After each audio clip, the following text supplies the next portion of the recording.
በኢትዮጵያ መሪዎች ታሪክ ለዚህ ጥሩ ምሳሌ የሚሆኑት አቶ መለስ ዜናዊ ናቸው። ከቶክ ቱ አልጀዚራ እስከ ቢቢሲ ሃርድ ቶክ፣ ከሲኤንኤን እስከ ሲጂቲኤን ዓለም ላይ ተደማጭነትና ተጽዕኖ ፈጣሪነት አላቸው በተባሉ ሚዲያዎች ሁሉ ሞጋች ቃለ ምልልሶችን አድርገዋል። መንግስታቸውን አገራቸውንና ፖሊሲያቸውንም ለማስተዋወቅ ተጠቅመውበታል።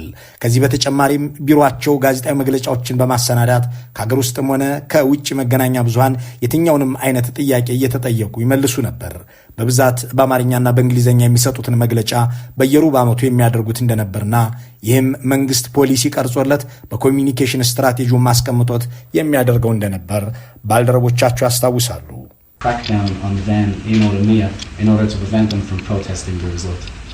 Could you respond to that, please? As I said yesterday in my speech, the past is behind us. አቶ መለስ ዜናዊ ከ1983 የሰኔ ወር ጀምረው እስከ መጨረሻው ዘመናቸው ድረስ ለውጭም ሆነ ለአገር ውስጥ መገናኛ ብዙሃን መግለጫዎችን ይሰጡ ነበር። በኢትዮጵያ ታሪክ ለመጀመሪያ ጊዜ የሚዲያ ነጻነት በሕግ የታወጀው ሆነ የተተገበረው በእሳቸው ዘመን ሲሆን ቢያንስ እስከ 1998 ዓ.ም ድረስ ከ14 ዓመታት በላይ በየትኛውም የኢትዮጵያ ዘመን ውስጥ ታይቶ በማይታወቅ ደረጃ የህትመት መገናኛ ብዙሃን በግሉ ዘርፍ ተስፋፍቷል።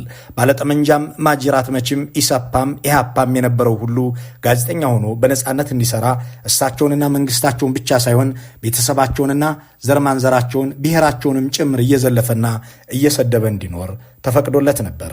3000 ዓመት ታሪክ አለኝ በምትለውና ማንበብና መጻፍ ከጀመርኩ ብዙ ሺህ ዓመት አስቆጥሬያለሁ በምትለው ኢትዮጵያ የሚዲያ ነጻነትና የግል ሚዲያ የሚባልን ጉዳይ ያየችው በአቶ መለስ ዜናዊ የጠቅላይ ሚኒስትርነት ዘመን ሲሆን ይህም ቢያንስ ከ14 ዓመታት በላይ ያለ መንገራገጭ ተጉዟል።